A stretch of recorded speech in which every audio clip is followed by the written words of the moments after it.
A paz do Senhor, aos meus amados irmãos, queridos amigos, que nosso grande Deus esteja abençoando a vida de cada um de vocês neste momento, que a bênção de Deus esteja sobre a sua vida, sobre a sua família, trazendo paz, salvação, saúde, harmonia, que Deus esteja dirigindo a tua vida e da tua família nessa manhã.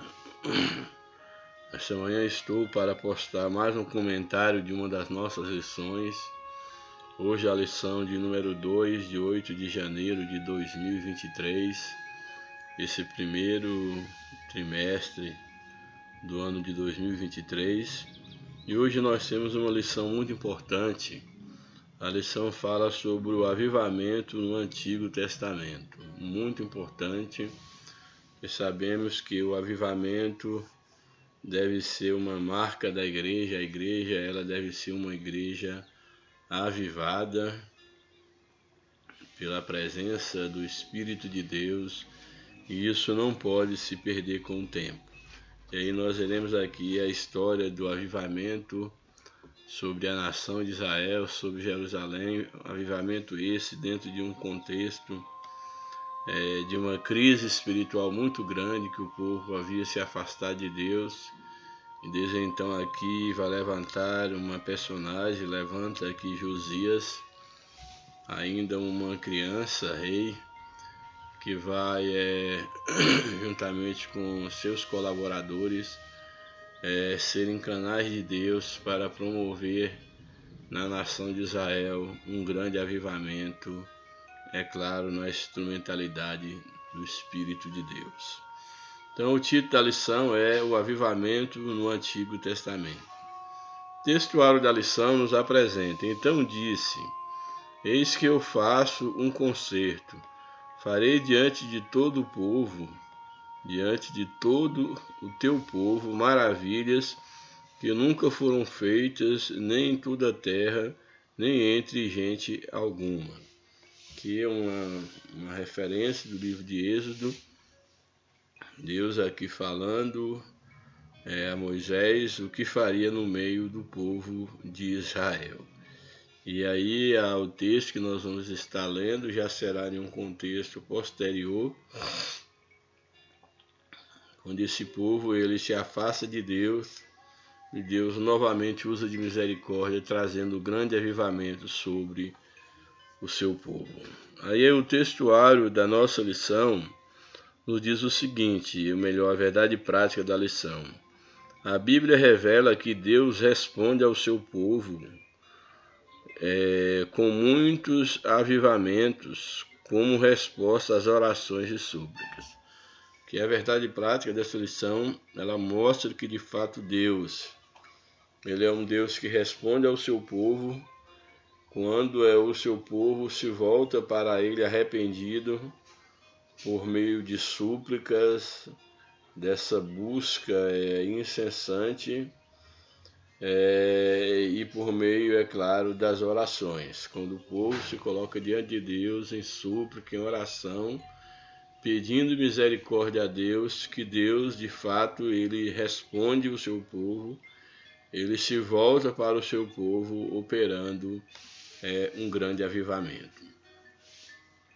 A leitura bíblica em classe para a nossa meditação está no livro de 2 Crônicas, capítulo de número 34. Aqui a lição apresenta os versos 29 ao 33, mas eu quero me estender um pouco para contextualizar melhor a lição. Então eu quero, se você tiver a sua Bíblia, eu quero começar desde o início do capítulo 34. Aqui a lição apresenta o 34 e a partir do verso 29 ao 33. Mas eu quero ressaltar algumas coisas que tem aqui no capítulo 34. Então, se for possível, você pega a sua Bíblia para nós lermos ou pontuarmos todo o capítulo de número 34 do livro de 2 Crônica. Este livro, nessa época aqui, do contexto desse livro, nós temos aqui Deus ele trazendo um renovo, um avivamento para a nação de Israel. E aqui, nesse caso aqui, temos aqui a figura de Josias, que a Bíblia diz aqui no primeiro verso que tinha Josias 8 anos, quando começou a reinar, e 31 anos reinou em Jerusalém. E aí, na sequência, vai dizer como ele foi diante de Deus. Interessante aqui nós observarmos que dentro da cultura judaica, nessa época, com 12 anos, o menino ele já era apresentado na sociedade, considerado homem. Com 12 anos de idade, aos 16 anos de idade, ele começa então a buscar a Deus e a reforma aqui no templo, o que a Bíblia nos fala em relação a Josias. Mas nesse caso aqui, como Josias ele tinha apenas 8 anos de idade, certamente ele ficou aos cuidados aqui do sacerdote, que cuidou da sua vida enquanto ele ainda era criança, uma vez que ele não poderia já estar exercendo o reinado porque ele ainda era um menino.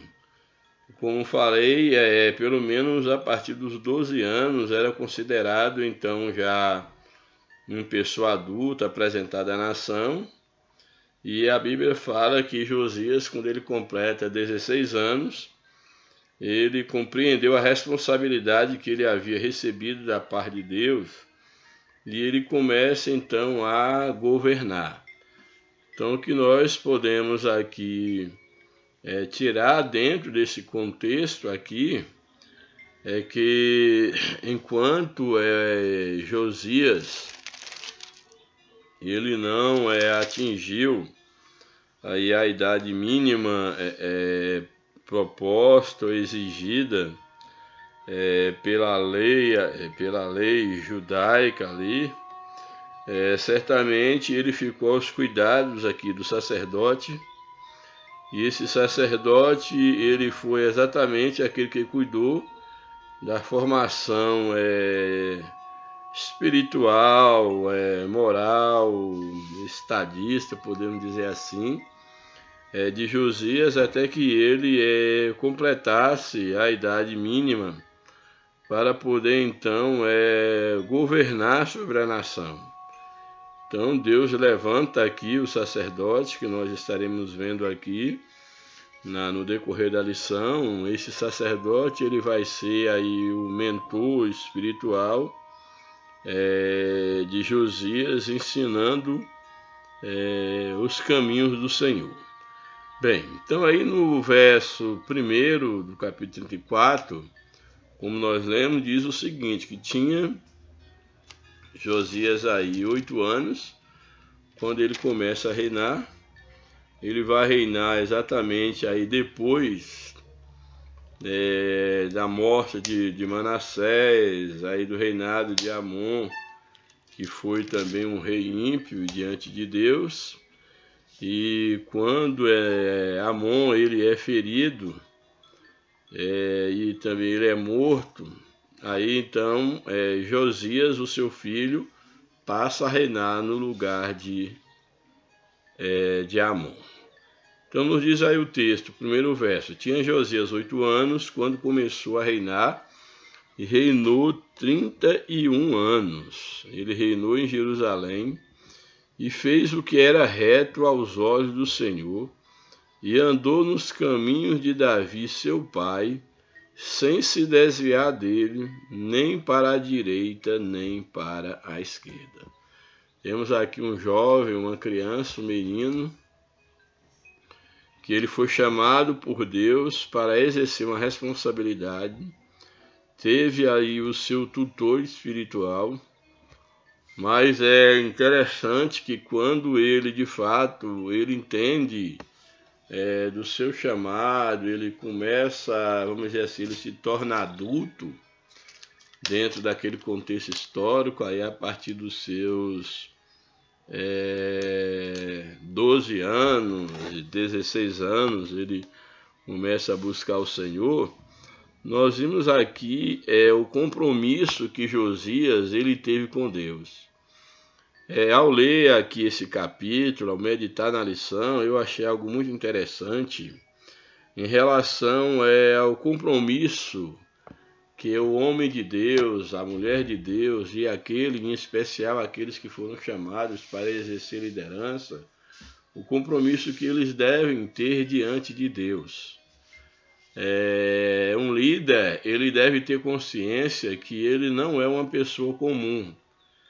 Ele é um escolhido entre os escolhidos, uma vez que todos aqueles que servem a Deus foram escolhidos por Deus, e o líder é um escolhido entre os escolhidos, e ele deve ter como um parâmetro, como um modelo, o próprio Deus que o chamou. E às vezes eu não percebo essa preocupação na maioria dos líderes, que eles tentam viver, criar o seu próprio modelo de liderança, modelo de ser pastor. Ele se auto-governa ou copia um modelo de um pastor, de uma liderança que ele julga ser o modelo ideal, mas não desenvolve a sua comunhão pessoal com Deus. Isso é uma das coisas que tem me preocupado muito desde quando eu passei a me dedicar à leitura e ao ensinamento da palavra de Deus, a exercer uma influência sobre as pessoas, mesmo não ostentando nenhum título. Não que o título não seja importante, não que ele não abra a porta no sentido de você ter acesso a um número maior de pessoas para transmitir aquilo que Deus te entregou, mas o que eu tenho percebido é que são poucas as pessoas que estão preocupadas em serem elas mesmas, no sentido da sua comunhão, da sua devoção, do seu desenvolvimento relacional com Deus para o ministério. Você que é obreiro, você que é pastor, aí meus alunos, seminaristas, futuros líderes, eu aconselho a vocês que é bom olhar o exemplo dos outros, mas você tem que construir a sua identidade como um homem, como mulher de Deus. Você mesmo tem que ir perante o altar do Senhor, você tem que entrar diante do Santo dos Santos e ali você aprender de Deus que tipo de líder Deus quer que você seja, porque cada um tem uma chamada individual, tem um trabalho individual, e você não foi chamado para estar imitando homens, seguindo modelos humanos. Você foi chamado para imitar a Cristo, para ser um homem segundo o coração de Deus.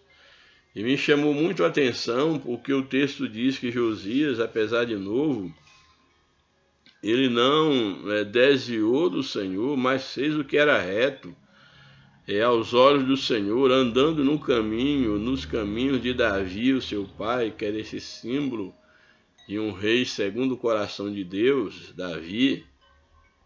Não que ele não tivesse falha, mas o que diferenciava Davi era um coração quebrantado diante de Deus, que se reconhecia diante de Deus. E ele anda segundo os caminhos de Davi, seu pai, não desvia desses caminhos, nem para a direita e nem para a esquerda. Aí o verso 3 diz o seguinte: porque no 8º ano do seu reinado, ou seja, se ele começou a reinar com 8 anos, e aqui diz que no 8º ano do seu reinado, sendo ainda moço, começou a buscar a Deus, ao Deus de Davi. Isso mostra exatamente aquilo que falei no início, que com 16 anos de idade, Josias ele passa de fato a reconhecer o seu chamado e levar de uma forma bem mais responsável, agora já como adolescente, como um adulto, porque Uma vez que o menino com 12 anos ele já se tornava adulto dentro dessa comunidade, ele tem agora 16 anos de idade. Diz então que ele começou a buscar a Deus, seu pai, que é interessante, né? Buscar a Deus, o seu pai, e no 10º ano começou a purificar Jerusalém. Então, aos 16 anos, ele começa a buscar a Deus. O 10º ano mostra exatamente que é no 12º, 11º, aí 10º seria essa ideia. Deixa eu estar aqui, que tem o 12º, aqui 10º ano, creio que no 11º ano do seu reinado. É interessante que a Bíblia fala agora que não apenas ele está buscando a Deus, mas ele propõe levar a nação de Israel.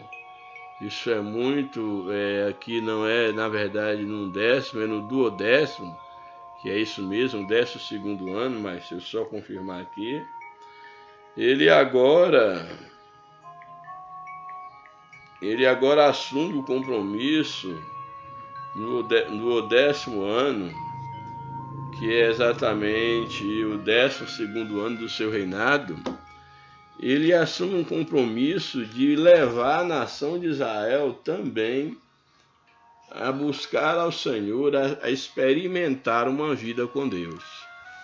Então é isso que o texto diz. No 10º, ou seja, no 12º ano, começou a purificar, a ajudar e a Jerusalém dos altos dos bosques, das imagens de escultura e de fundição.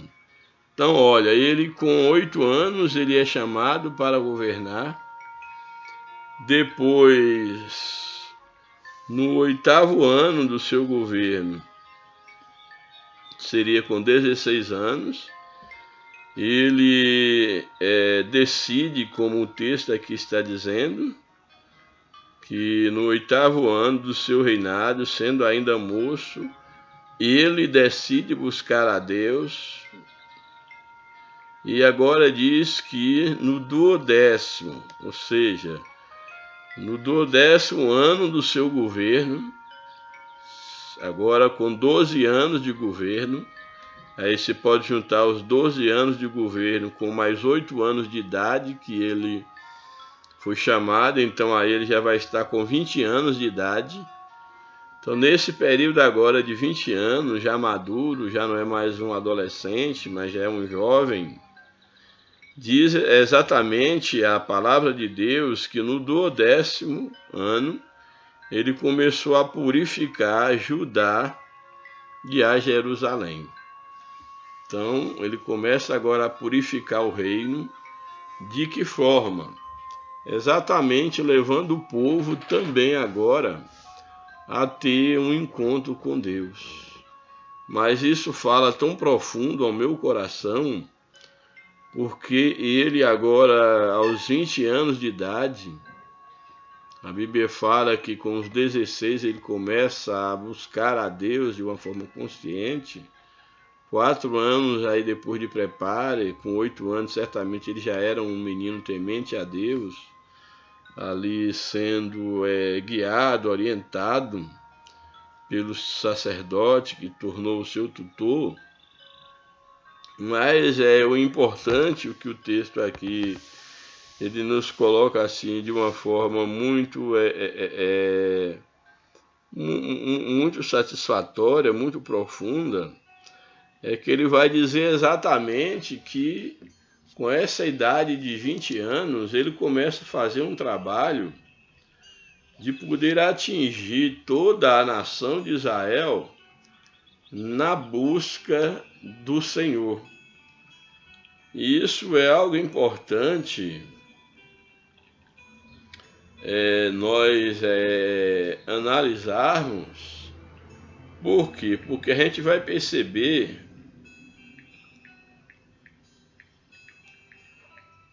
a gente vai perceber que Josias ele não buscou cobrar do povo, vamos dizer assim, ele não foi cobrar do povo aquilo que ainda ele não tinha experimentado.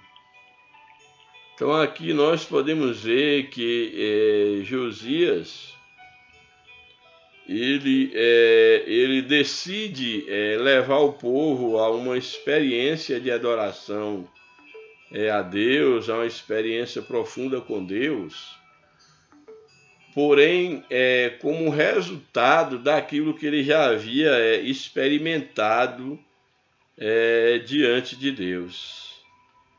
Então aqui nós podemos perceber que Josias ele vai ter essa experiência, ou após ter tido essa experiência com Deus, e poder de fato viver essa vida com Deus, ele vai poder de uma forma real, de uma forma, vamos dizer assim, de uma forma verdadeira, com habilidade, tendo moral para isso, na nossa linguagem, ele vai poder então fazer um concerto do povo com Deus e mostrar de fato o que era ter uma vida diante de Deus, agora de uma forma mais madura, ali tendo agora então os seus 20 anos de idade ali, segundo o texto bíblico. E é interessante nós observar que a forma como Josias ele se comporta, e aí basicamente aqui ele vai manter a sua vida, e aqui eu estava buscando aqui um texto para a gente mostrar aqui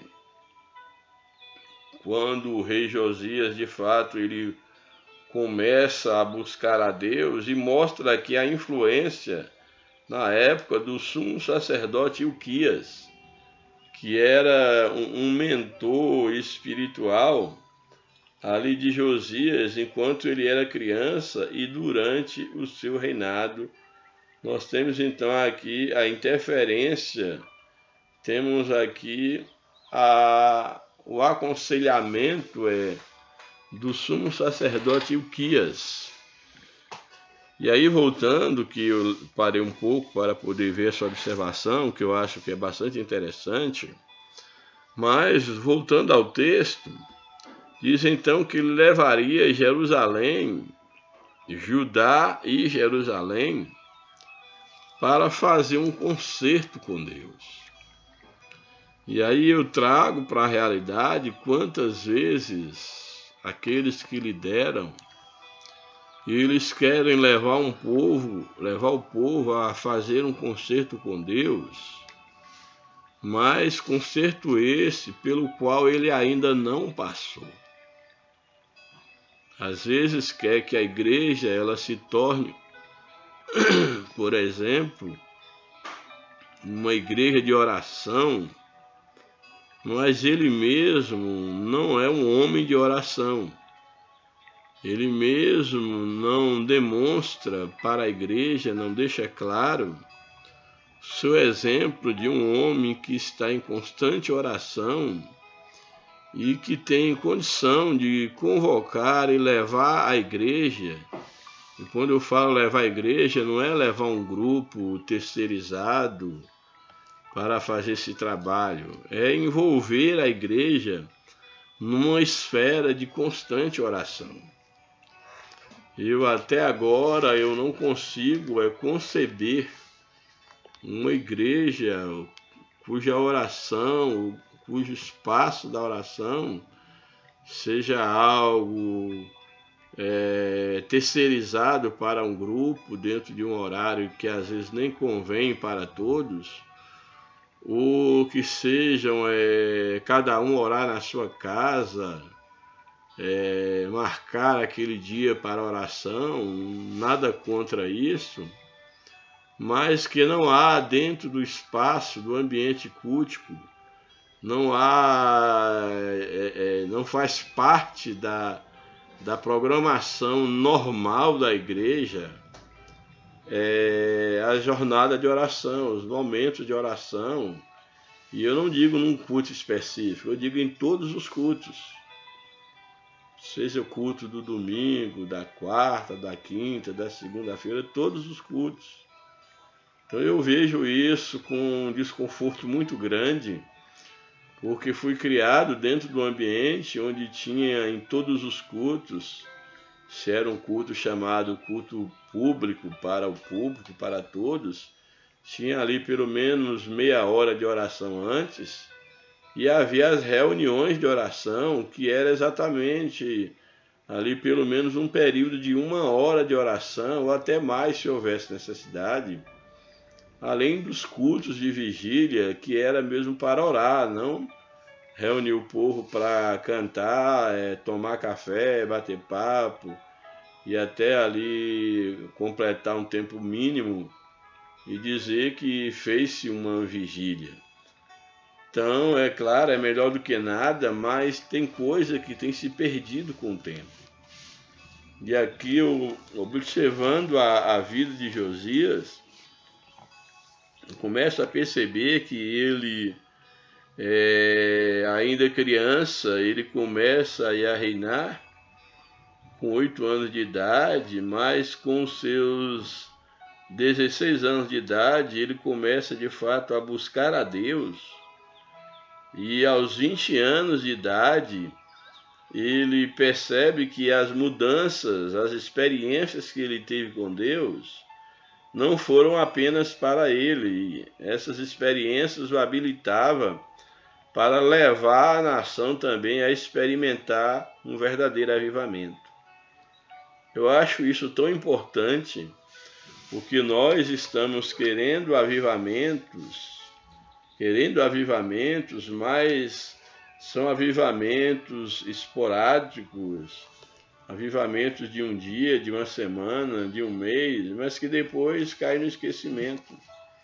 Uma igreja realmente avivada, ela impacta o mundo, ela muda o mundo, ela muda a política, ela muda a sociedade. E hoje a pouca ou a fraca influência da igreja em mudar a sociedade é dada exatamente porque a igreja ela tem se desprendido da realidade de uma vida avivada por meio da oração e da palavra. É claro que as duas coisas elas não podem ser desvinculadas, e nós veremos isso aqui de uma maneira muito clara aqui no livro de 2 Crônicas, na história aqui em questão.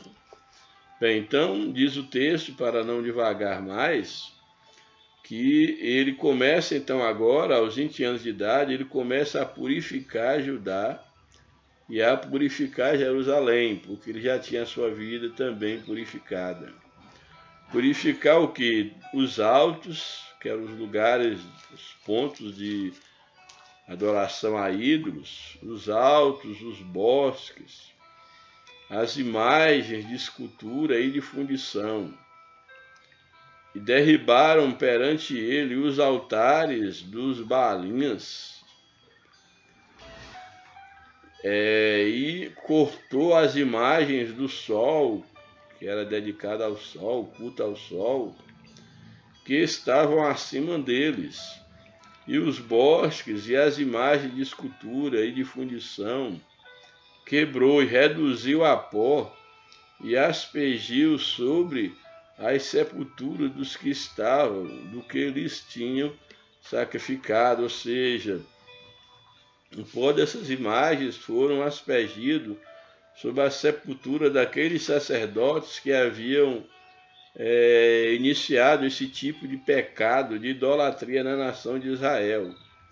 E os ossos dos sacerdotes queimou sobre os seus altares e purificou a Judá e a Jerusalém. Até os ossos dos sacerdotes aqui, que pecavam, que cultuavam a esses deuses, eles foram queimados em sacrifício, como que em sacrifício a esses deuses, e como uma forma de total humilhação a essas práticas, a esses deuses, e de repulsa total, e mostrando uma conversão verdadeira a Deus. Então ele faz tudo isso, e aí na sequência, o verso número 5, diz o seguinte: e os ossos dos sacerdotes queimou sobre os seus altares e purificou a Judá, como também a Jerusalém. O mesmo fez nas cidades de Manassés, de Efraim, de Simeão e ainda até Naftali, em seus lugares assolados ao redor. E tendo derribado os altares e os bosques e as imagens de escultura, até reduzi-los a pó, e tendo cortado todas as imagens do sol em toda a terra de Israel, então voltou para Jerusalém. E a ideia aqui de voltar para Jerusalém é exatamente voltar para o centro, a capital, vamos dizer assim, o centro pelo qual ele já havia começado o avivamento, que já estava purificado.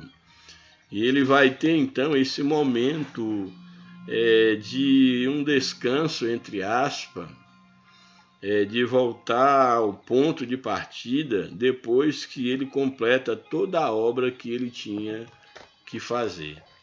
Isso é interessante porque a ideia dele voltar para Jerusalém, ele só voltou depois que todas as cidades, todos os povos, as aldeias, as tribos, tudo aquilo que estivesse ligado a Jerusalém, recebessem o mesmo tratamento que Jerusalém havia recebido, que era de voltar-se para Deus, de purificar-se do pecado e da idolatria. E isso tem um significado muito grande diante de Deus, mostrando que o cuidado de Josias não foi um cuidado localizado. Não, eu vou cuidar da minha congregação, do meu lugar de culto, da minha sede, e os demais eu deixo para lá, não vou criar problema, que cada um cuide do seu grupo. Não. Ele sabia que ele era o rei de todo esse povo, de Jerusalém, de Judá, de todas as tribos, e era necessário que ele, de fato, trouxesse a renovação, a cura a todo o seu povo. Bem, então ele volta a Jerusalém, aí o verso 8 diz o seguinte: e no ano 18º, ou seja, 18 anos depois, se pega 18 anos, com mais 8 anos, então agora ele já está com 24 anos, e no ano 18º do seu reinado, portanto com 24 anos de idade, havendo já purificado a terra, aí vemos o quê? Que se eu pego 24 e diminuo aí 12 anos, ou 16 anos, quando ele passa de fato a buscar o Senhor e a fazer a purificação, nós temos aí 20 menos 16, temos 4 anos, com mais 4, que era 24, 8 anos. Depois de 8 anos de trabalho, diz então que,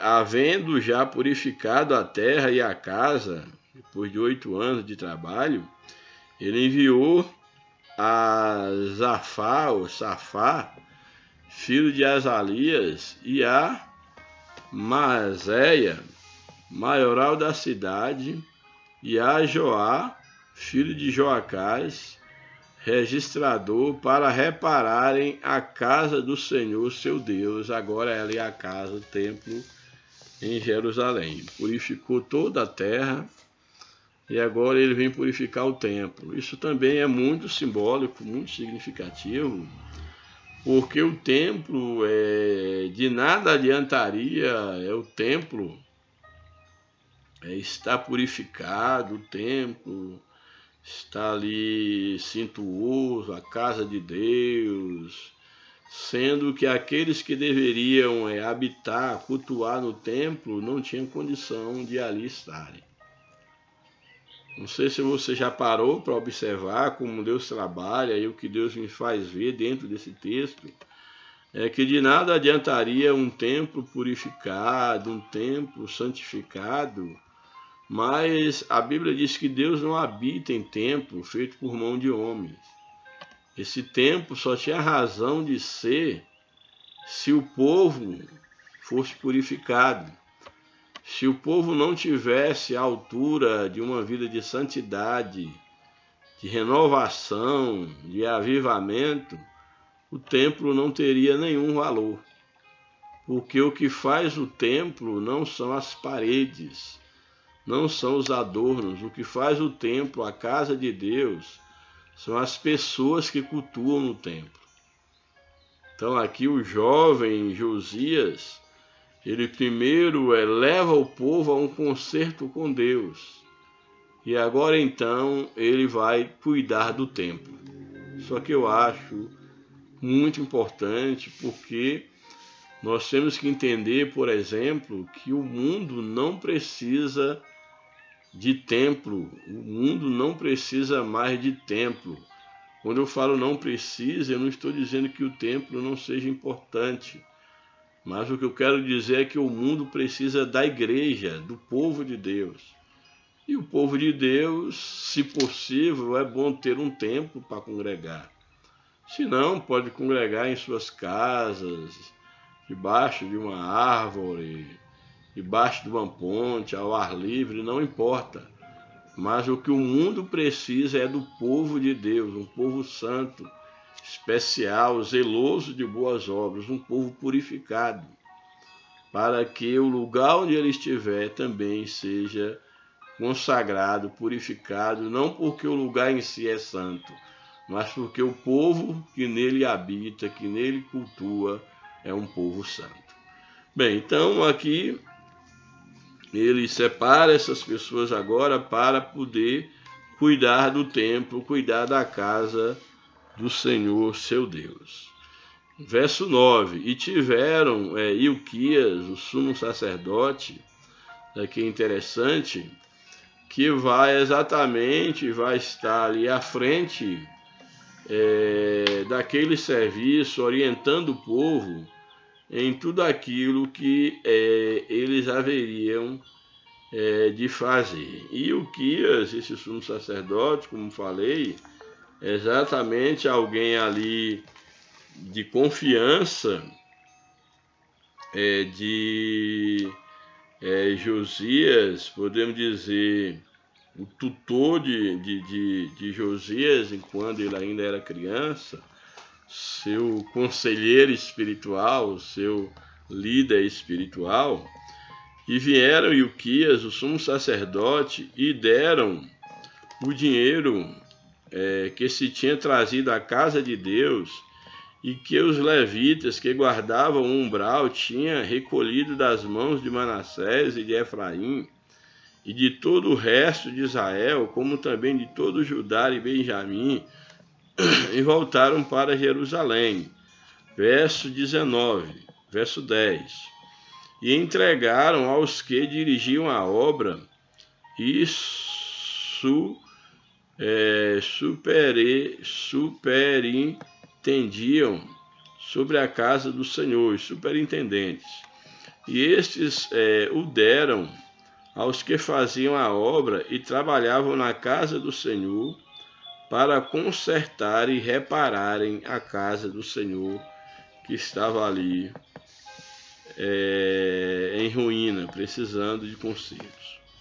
Verso 11: E o deram aos mestres da obra e aos edificadores para comprarem pedras lavradas e madeira para as juntas, para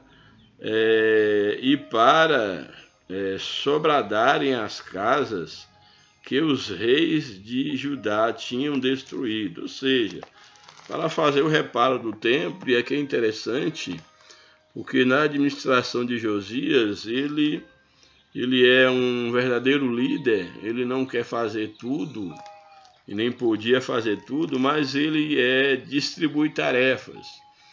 Ele é um líder que sabia levantar líderes, que é uma das grandes dificuldades das pessoas de hoje, dos líderes de hoje, é ser líder de líderes.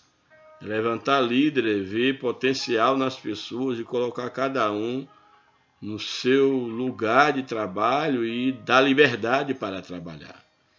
A gente percebe que dificilmente há um líder que ele levanta a liderança e não sufoca essa liderança.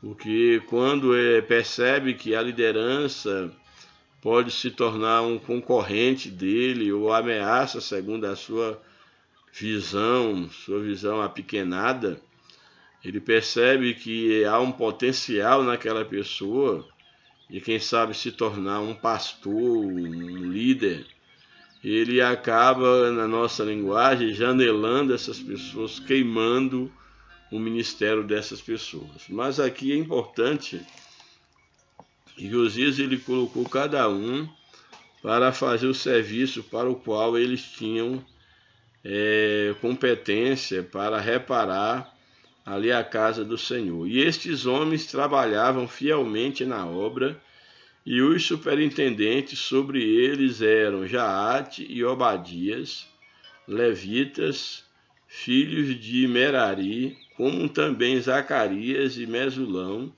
filhos dos coatitas, para adiantarem a obra, e outros levitas, todos que eram peritos em instrumentos de música. Estavam também sobre os encarregados os inspetores de todos os que trabalhavam em alguma obra, e dentre os levitas eram os escrivães e os oficiais e os porteiros. E tirando eles o dinheiro que se tinha trazido à casa do Senhor, Ilquias, que aí é o sumo sacerdote, Ilquias, o sacerdote, achou o livro da lei do Senhor. Isso aqui para mim, esse é um texto muito fantástico, emblemático. Porque aqui nós vemos que o sacerdote Ilquias, o sumo sacerdote, que agora volta a oficiar aí sob a liderança de Josias, todos eles acham um livro perdido na casa do Senhor. E é interessante que dá a entender pelo contexto que eles desconheciam o teor, a validade desse livro. E depois eles descobrem que esse livro é exatamente o livro da lei, o livro que Deus deu a Moisés para poder ser a constituição do povo de Israel, o livro que guiaria as ações de toda a nação de Israel. E diz ao verso 14: E tirando eles o dinheiro que se tinha trazido à casa do Senhor, Ilquias, o sacerdote, achou o livro da lei do Senhor, dada pelas mãos de Moisés. E Ilquias respondeu e disse a Zafã, que era o escrivão: Achei o livro da lei da casa do Senhor. E Ilquias deu o livro ao escrivão, a Zafã.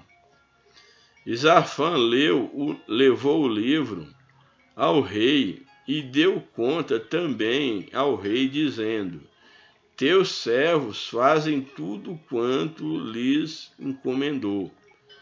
E ajuntaram o dinheiro e se achou na casa do Senhor, o dinheiro que se achou, que estava lá parado, dinheiro esse que havia sido arrecadado exatamente para cuidar da casa do Senhor. Então ele diz aqui, olha, além de achar o livro, achou o dinheiro, ajuntaram e se achou o que se achou na casa do Senhor, e deram na mão dos superintendentes e nas mãos dos que faziam a obra. Além disso, Safã, o escrivão, fez saber ao rei, dizendo, o sacerdote Ilquias me deu um livro. E Safã, que era o escrivão do rei, leu o livro, leu nele perante o rei. Aqui nós temos uma visão bastante caótica de como se encontrava o templo. Abandonado mesmo, totalmente abandonado. Dinheiro lá perdido dentro do templo, dinheiros que foram dados para cuidar do templo, o livro da lei do Senhor, a Bíblia, podemos dizer, dos judeus ali, a Torá, a Bíblia, ali também perdida dentro do templo. E agora tudo isso é achado, e agora aqui o escrivão, ao ter recebido do sacerdote o livro, ele traz esse livro e lê perante o rei Josias. E diz o verso de número 19, sucedeu, pois, que, ouvindo o rei as palavras da lei, daquele livro, ele rasgou as suas vestes como um sinal de humilhação, porque ele via os males que estavam naquele livro, caso o povo se desviasse de Deus, como o povo havia se desviado. E é importante que Deus já havia colocado no coração do rei trazer o povo a um conserto, mesmo sem conhecer o livro da lei de Deus, o livro que estava perdido. Diz então que ele rasgou as suas vestes e o rei deu ordem a Ilquias, que era o sumo sacerdote, deu ordem a Ilquias e a Aicão, filho de Safã, que era, no caso, o escrivão, e a Abdom, filho de Mica, e a Safã, o escrivão, e a Azias, ministro do rei, dizendo, ide, consultai ao Senhor por mim, e pelos que restam em Israel e em Judá, sobre as palavras deste livro que se achou, mostrando que ele não conhecia aquele livro. Mandou então consultar a um profeta, e no caso aqui foi uma profetisa, sobre o que havia naquele livro e o que Deus tinha para eles e para o seu povo. Porque grande é o furor do Senhor que se derramou sobre nós, porquanto nossos pais não guardaram as palavras do Senhor para fazerem conforme tudo quanto está escrito neste livro. Aí ele prossegue, aí o verso 22. Então Ilquias, aí o sumo sacerdote, e os enviados do rei foram ter com a profetisa Uda, mulher de Salum, filha de Itocate, filho de Arás, guarda das vestimentas. Guardavam as vestes, certamente as vestes dos sacerdotes, as vestes reais dos sacerdotes, etc. E habitava ela em Jerusalém, na segunda parte, e falaram-lhe naquele sentido. E ela disse, assim diz o Senhor, Deus de Israel, dizem ao homem que vos enviou a mim, dizei ao homem que vos enviou a mim, e no caso era Josias, o rei. Assim diz o Senhor, eis que trarei mal sobre este lugar, e sobre os seus habitantes, a saber, todas as maldições que estão escritas no livro que se leu perante o rei de Judá. Porque me deixaram, que Deus, falando por meio da profetisa Uda, porque me deixaram e queimaram incenso perante outros deuses, para me provocarem a ira com toda a obra das suas mãos, portanto o meu furor derramará sobre este lugar e não apagará. Porém, ao rei de Judá, no caso a Josias, que vos enviou e a consultar ao Senhor, assim lhes direis: assim diz o Senhor Deus de Israel, quanto às palavras que ouviste, como o teu coração se enterneceu, se arrependeu, e se humilhaste perante Deus, ouvindo as suas palavras, contra este lugar e contra os seus habitantes, e te humilhaste perante mim, e rasgaste as tuas vestes, chorastes perante mim, também eu tenho te ouvido a tua humilhação, e o que tu fizestes em nome desse teu povo, e tu serás recolhido ao teu sepulcro em paz, e os teus olhos não verão todo o mal que hei de trazer sobre este lugar e sobre os seus habitantes. E voltaram com essa resposta ao rei. Que a profetisa Ulda, ela vai dizer exatamente que Deus haveria de trazer, sim, as maldições que estavam naquele livro, por causa dos descendentes, dos ascendentes de Judá. A geração passada ali de Jerusalém, os pais haviam pecado, mas no tocante a Josias, como ele se arrependeu e também levou o povo ao arrependimento, que esse mal não viria nos tempos de Josias.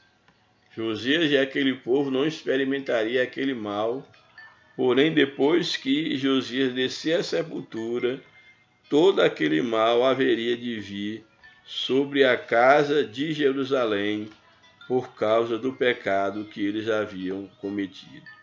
Então os homens voltaram com essa resposta e deu essa resposta a Josias.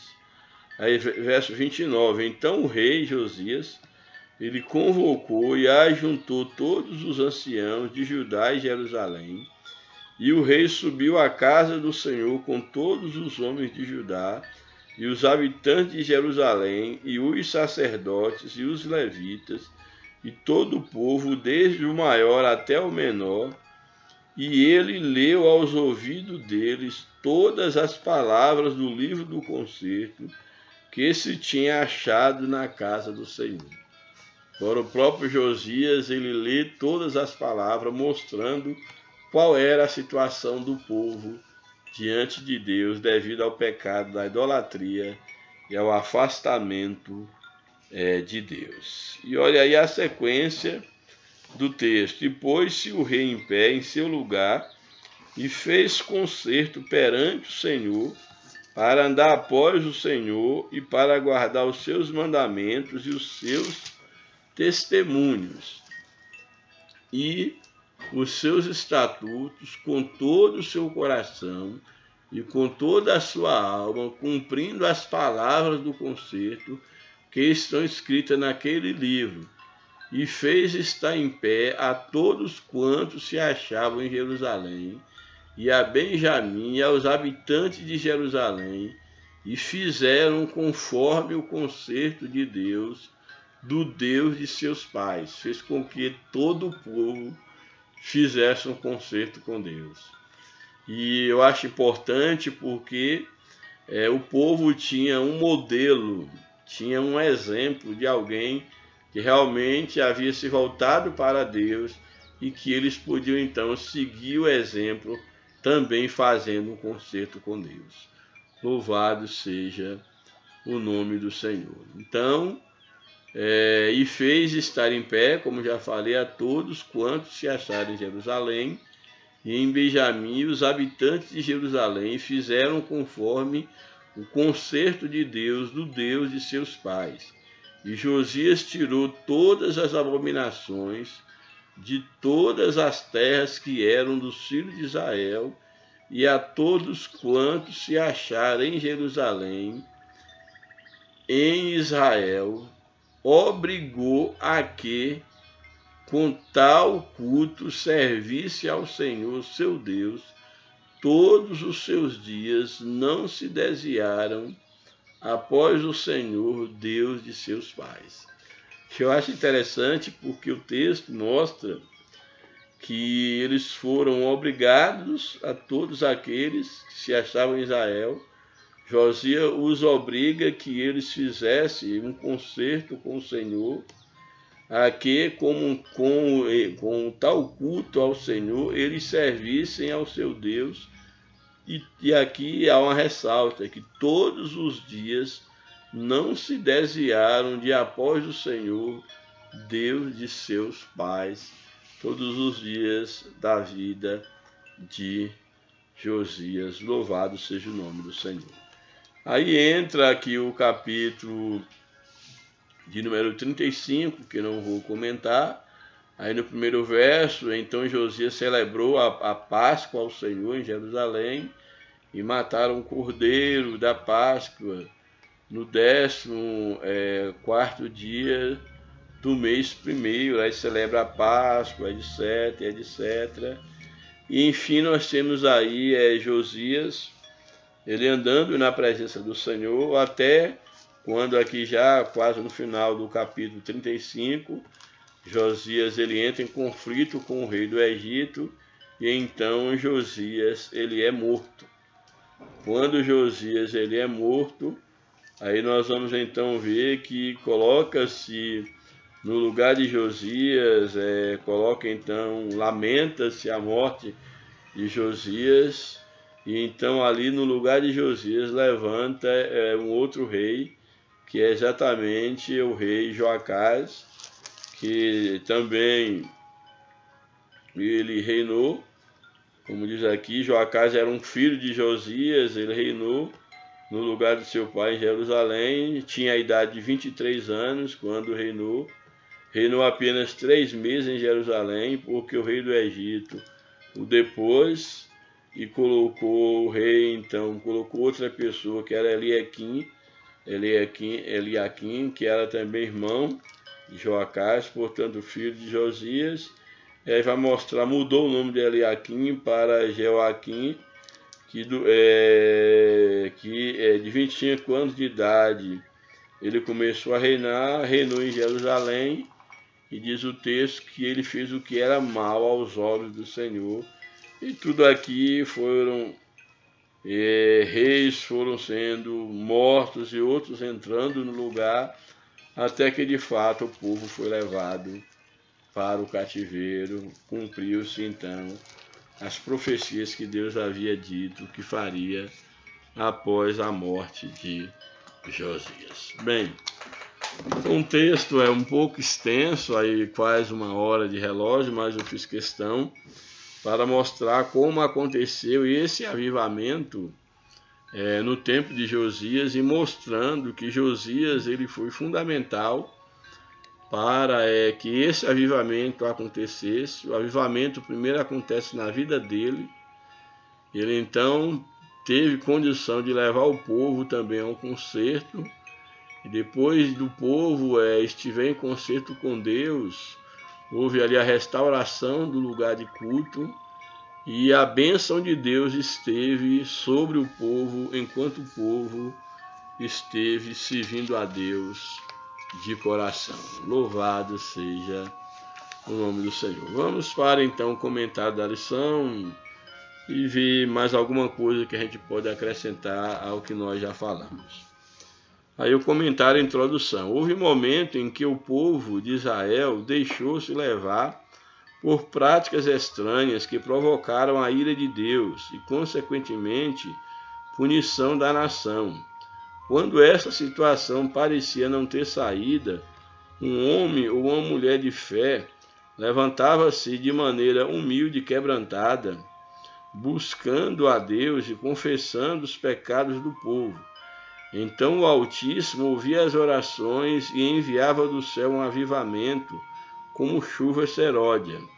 Registros como esse no Antigo Testamento fundamentam o ensino da lição de hoje. Então nós temos aqui que não apenas no tempo de Josias, mas houve outros momentos de pessoas que Deus levantou no momento crítico para poder trazer a nação de volta para Deus, e a nação experimentou um grande avivamento. Porém, nós sabemos que o verdadeiro avivamento, a verdadeira comunhão com Deus, ela deve de fato não ser algo de momento, ela tem que ser despertada no coração do povo. É claro que a liderança tem um papel fundamental nisto, mas é necessário que nós sejamos instruídos, que nós sejamos levados a desenvolver cada um a sua vida com Deus, e que esse avivamento seja um avivamento verdadeiro, como resultado do ensinamento da palavra de Deus e de uma vida de constante oração, uma vida de constante busca, de constante dependência de Deus. A oração não é algo ultrapassado, não é algo para os velhos, para as irmãs do coque, como muitos dizem. Falei na lição passada, há aqueles até que zombam, daqueles que têm o seu lugarzinho de oração em casa, até mesmo na igreja, o seu cantinho onde ele dobra os seus joelhos.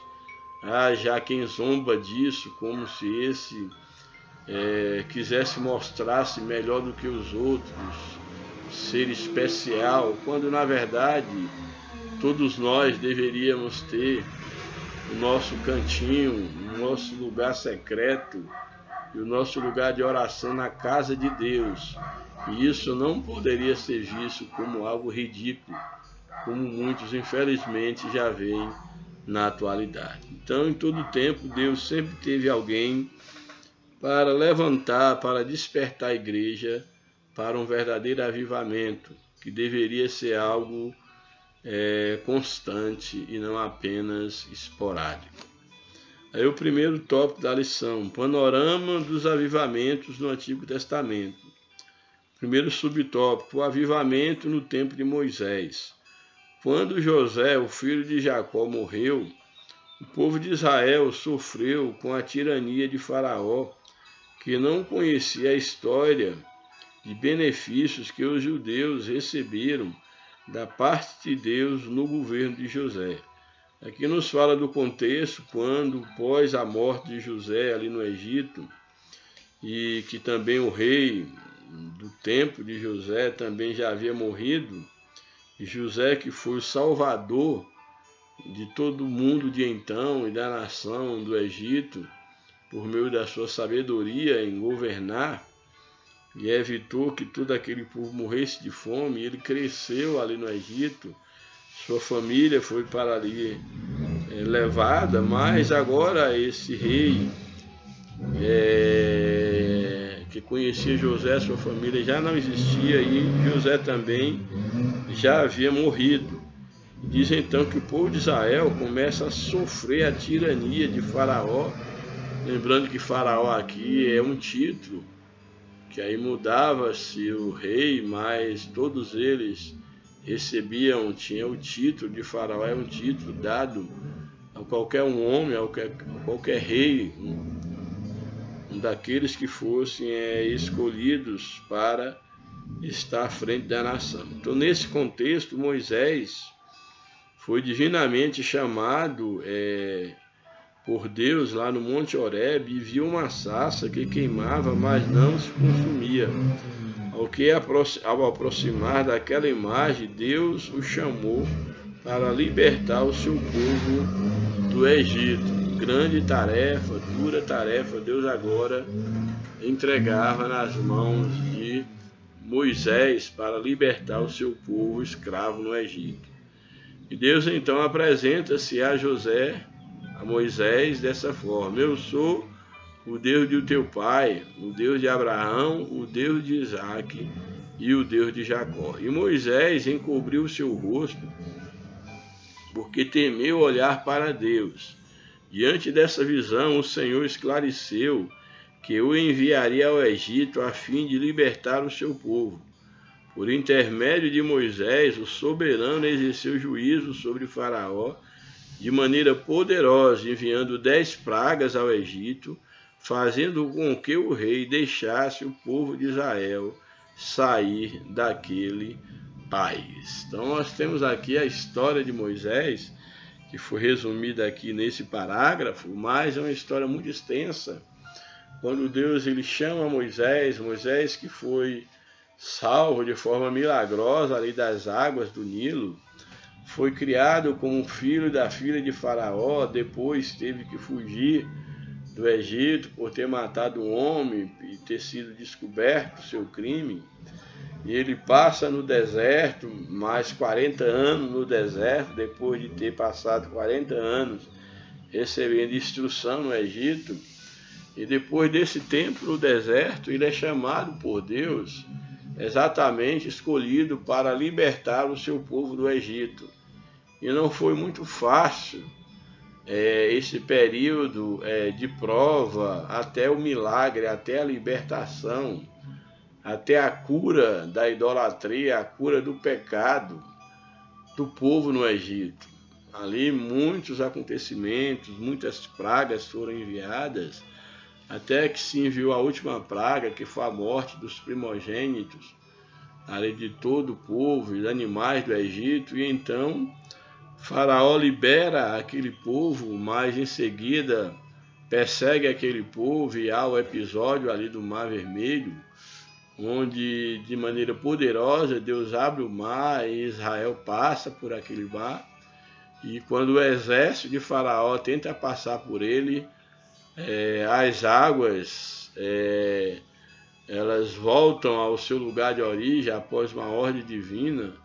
Moisés toca ali o seu cajado, quando para abrir, e a mesma forma quando para fechar o mar, e todos então morrem naquela água, todo aquele exército, e eles podem clamar, Miriam pode cantar que só o Senhor é Deus. Então houve esse momento de um avivamento ali em Israel, mas sabemos muito bem a dureza do coração daquele povo em outros momentos, quando pecaram contra Deus, voltaram para a idolatria, tiveram vontade de voltar para o Egito. Alguns são mortos, tragados pela terra, mas Moisés, um homem paciente, um amigo de Deus, o homem mais manso que pôde existir, ele sempre se colocou diante de Deus por aquele povo, para que Deus não viesse destruir aquele povo.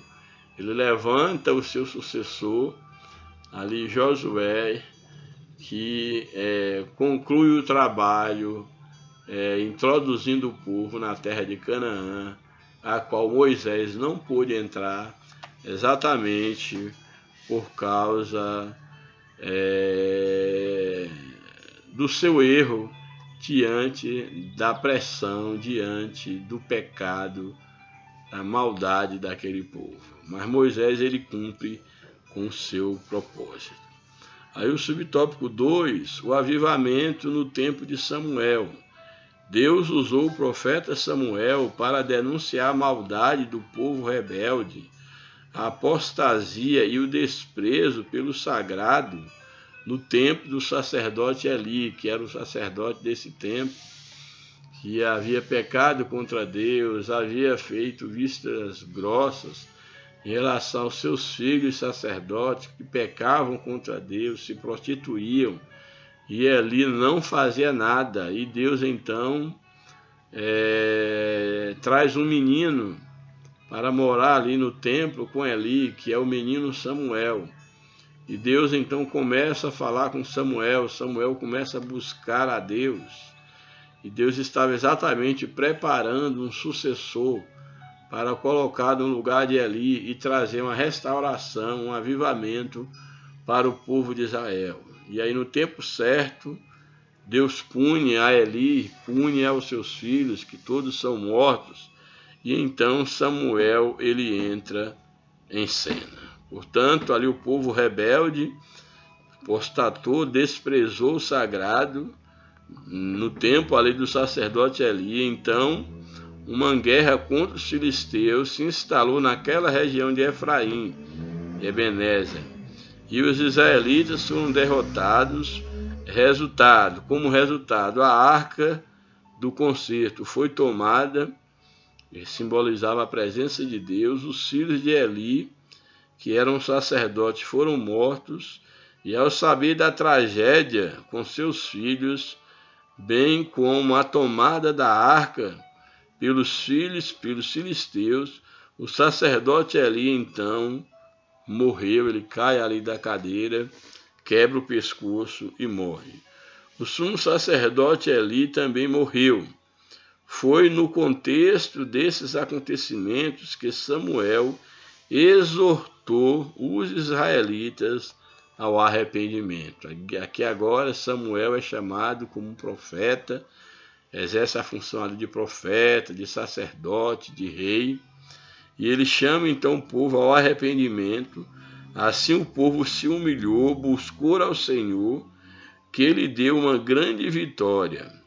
Um grande avivamento chegou em Israel, e Samuel julgou Israel todos os dias da sua vida. Louvado seja Deus, que sempre tem levantado homens e mulheres, pessoas que se colocam na posição de serem avivados para poder avivar outros. Louvado seja Deus.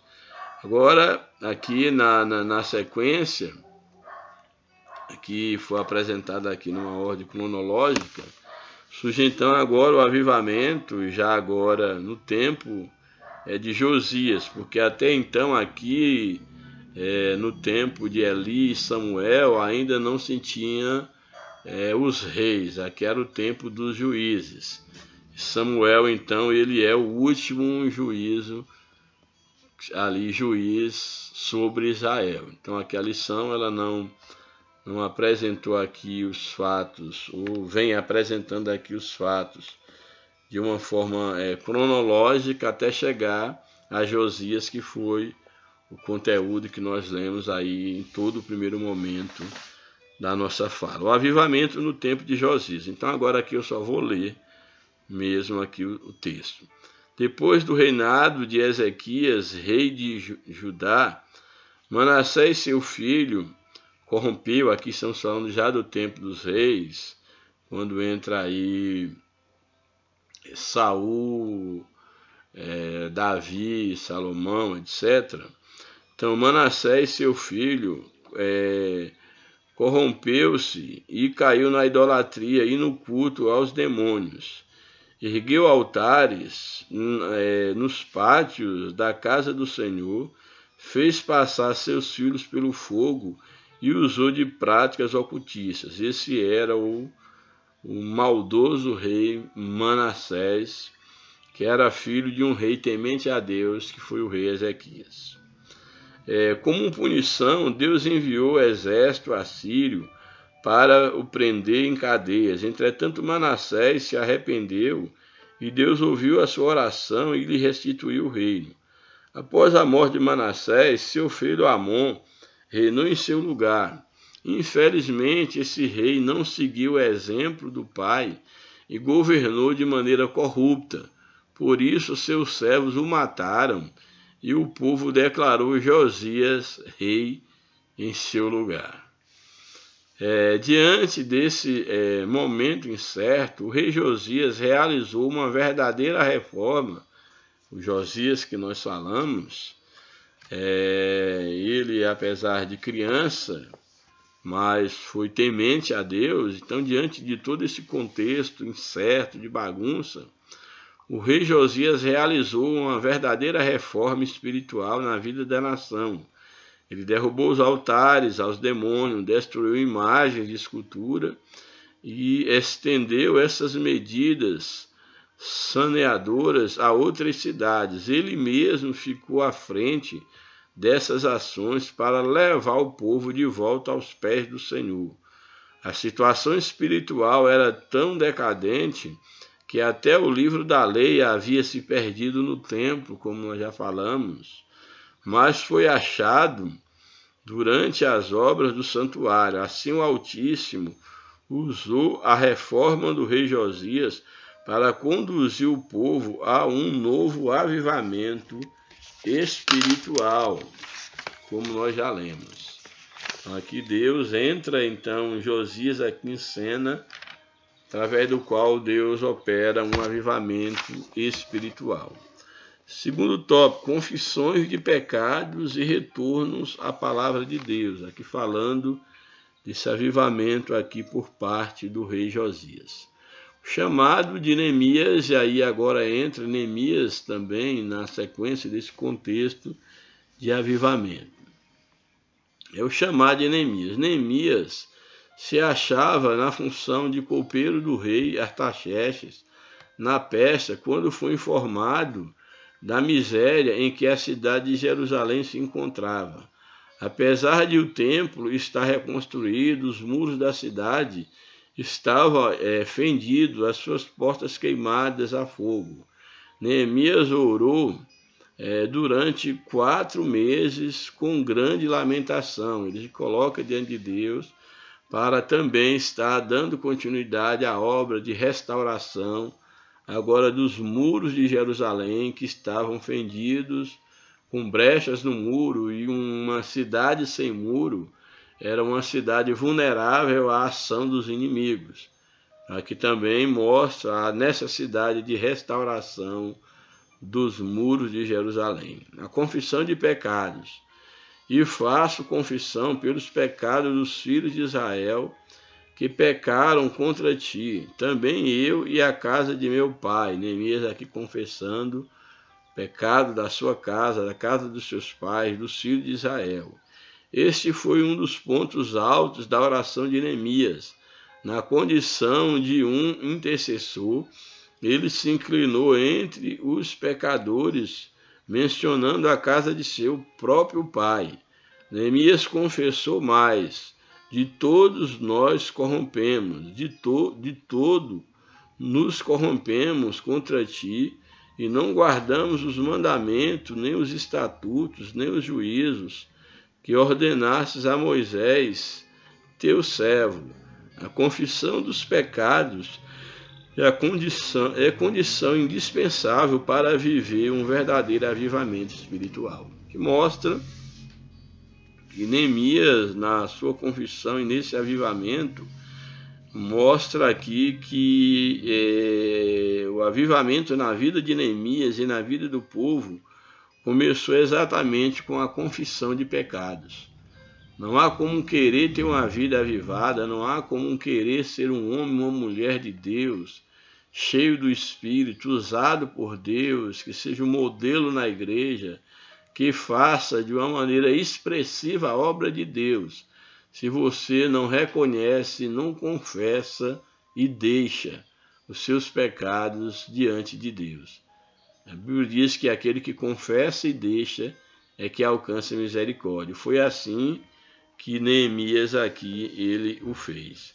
O avivamento pelo ensino. No tempo de Neemias, o ensino da palavra de Deus foi uma marca que precedeu o avivamento. Neemias mandou que fosse lida a palavra de modo didático, ou seja, aqui agora a palavra ela não é apenas lida, ela é ensinada. Um professor aqui vai ler e ensinar o significado de cada termo, foi o que Neemias fez. Então,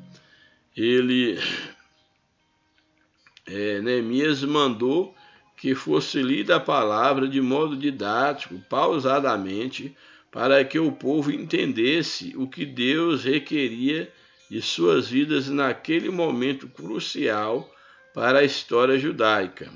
Após anos de cativeiro em terra estranha, isso aqui já dá a ideia que foi algo que aconteceu depois do povo ser levado após aquele avivamento que Josias havia ali, no caso, sido um canal de bênção, mas que depois o povo se desviou e cumpriu-se a palavra de Deus levando o povo ao cativeiro, e agora Deus usa Neemias novamente.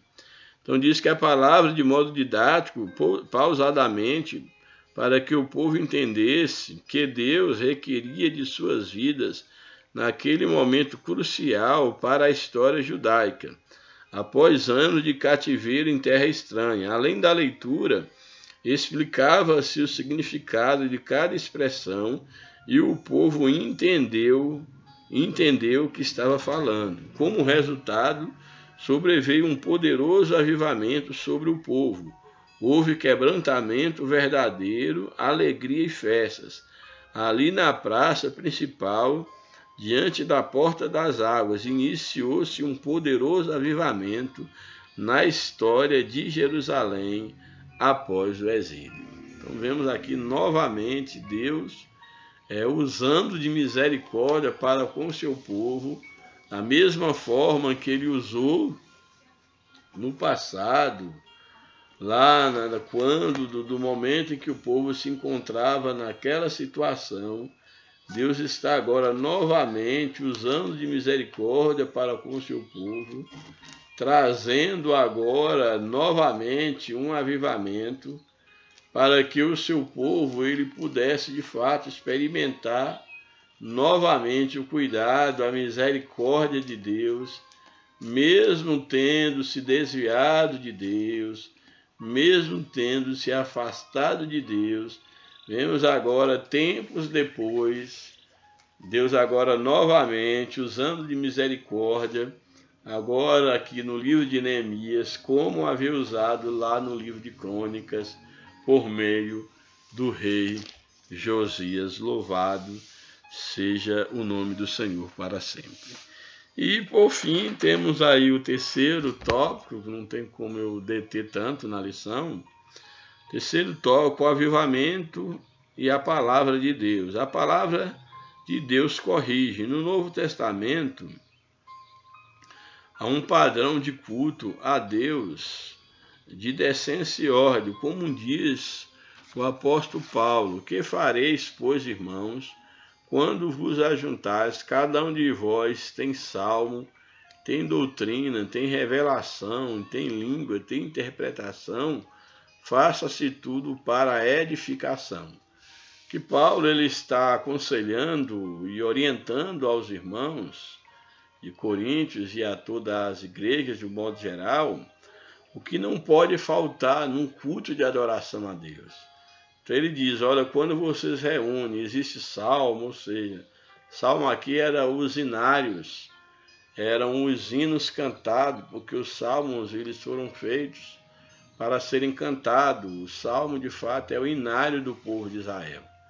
Ele está dizendo aí, a salmo, a louvor, tem doutrina. Doutrina aqui é exatamente o ensinamento.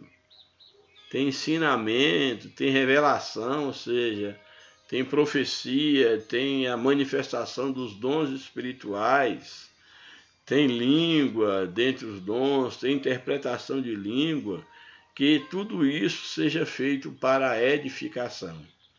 Então mostra que o culto, o modelo de culto que Paulo apresenta aqui no Novo Testamento, esse modelo de um avivamento constante, é uma igreja na qual haja salmos, verdadeiros hinos de adoração ao Senhor, que haja doutrina, ensinamento da palavra, que haja também a manifestação do Espírito Santo, a revelação por meio da palavra e também os dons espirituais no meio da igreja. Veja que o que marca essa orientação apostólica não é o exibicionismo espiritual ou o mero emocionalismo, tem as expressões, nem as expressões irreverentes no culto. Aqui a orientação para o culto avivado, de acordo com a palavra de Deus. Neste culto, Deus pode enviar um avivamento genuíno, como resposta ao quebrantamento espiritual e às orações do povo de Deus. Ou seja, aqui há um modelo de como deve ser o verdadeiro culto para que Deus se manifeste no meio da sua igreja, avivando o seu povo. E, finalmente, o último tópico, o último subtópico, cuidado com o formalismo. Com o formalismo, queremos dizer a respeito do que é formal, metódico, rigoroso. É o extremo oposto do mero emocionalismo, exibicionismo espiritual. São duas coisas que deve evitar na igreja. É aquele formalismo que engessa o culto, onde há tudo ali de uma forma formal, de uma forma pré-planejada, para que todos façam a mesma coisa ao mesmo tempo, digam as mesmas palavras ao mesmo tempo, se comportem ao mesmo tempo, como se não houvesse uma liberdade do Espírito Santo para habitar na igreja. Esse é o formalismo perigoso e que mata a vida da igreja, mas também é o oposto ao formalismo, mas também o outro lado deve ser também evitado, que é o mero emocionalismo e exibicionismo espiritual. É aqueles que querem exibir, que dá um glória mais alto, que fala mais bonito, que tem um dom, que consegue falar em línguas estranhas, que é mais santo do que o outro. Todo esse exibicionismo também é um outro extremo que deve ser evitado. A igreja ela não deve ser refém nem do formalismo, nem do exibicionismo espiritual. Ela tem que ser moderada, ela tem que ser guiada pela palavra de Deus, disciplinada pela palavra, os dons disciplinados pela palavra, a liturgia disciplinada pela palavra, e que não venha abafar, que não venha neutralizar a liberdade do Espírito.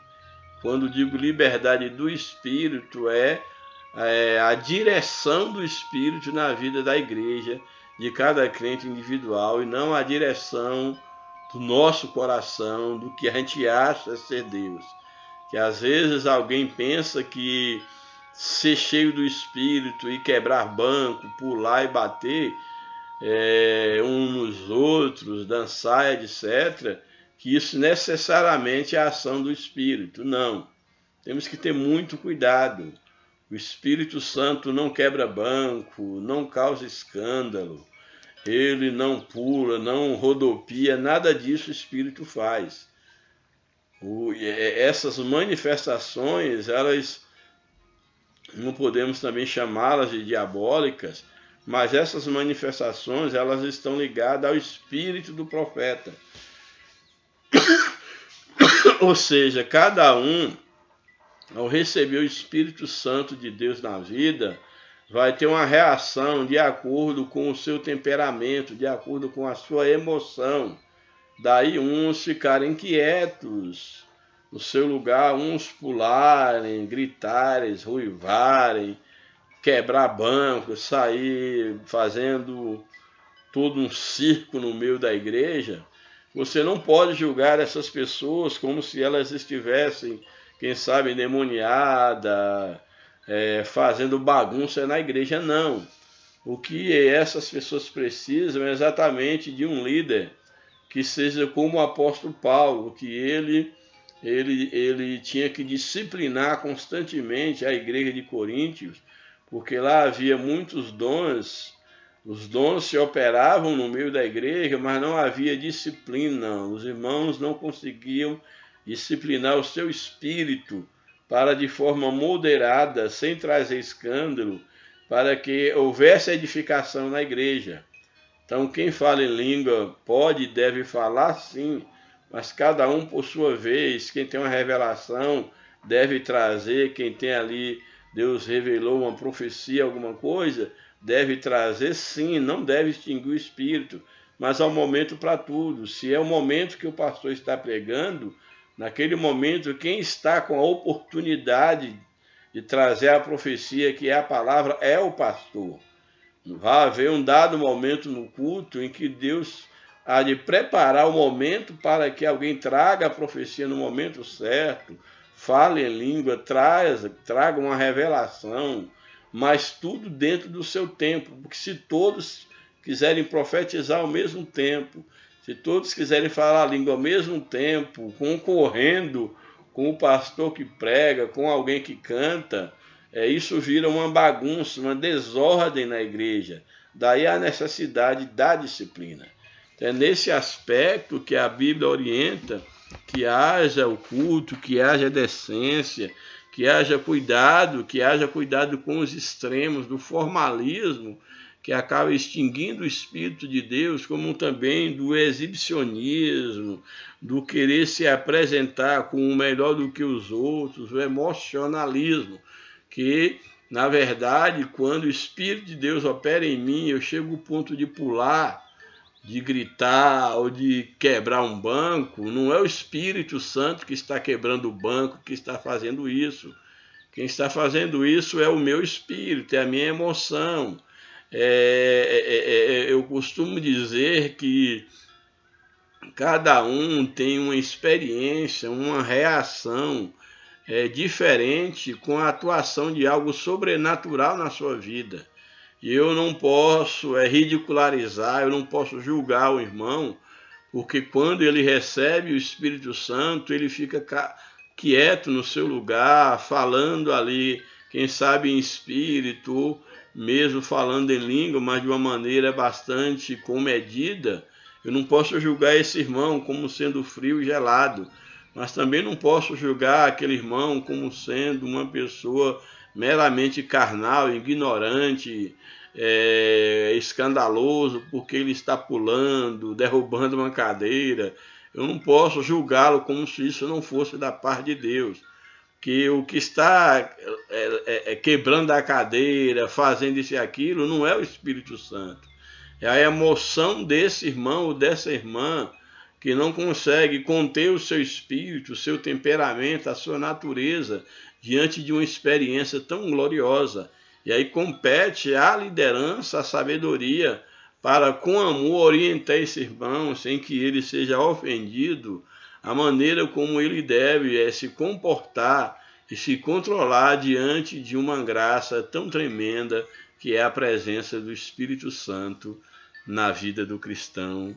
Louvado seja Deus. Bem, então aí nós temos, aqui a lição fala exatamente sobre isso, sobre esse cuidado, que ora, quando Deus envia o avivamento espiritual, o Espírito Santo, ele tem liberdade na igreja, os corações estão sensíveis à voz de Deus, os dons espirituais atuam de maneira abundante, a atmosfera espiritual muda o ambiente, Deus age em favor do seu povo. Tudo é feito de acordo com a palavra de Deus para a edificação dos santos, e tudo deve ser feito com decência e ordem, porque Deus não é Deus de confusão, não é Deus de bagunça.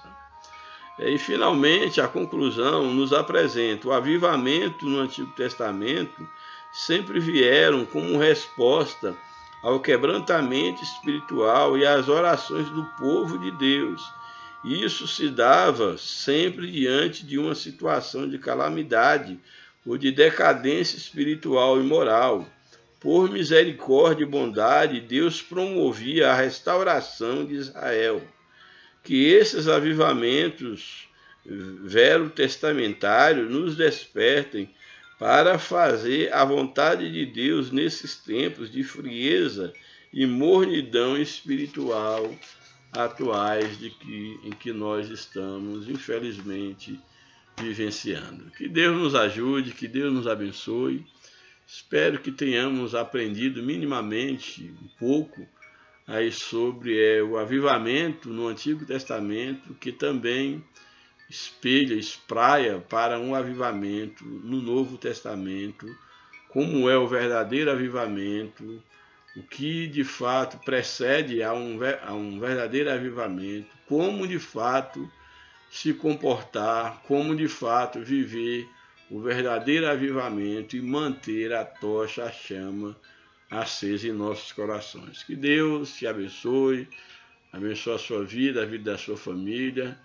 Desculpa aí ter adiantado um pouco aí no horário, já é 1h34, mas eu creio que você deva ter sido abençoado assim como eu fui.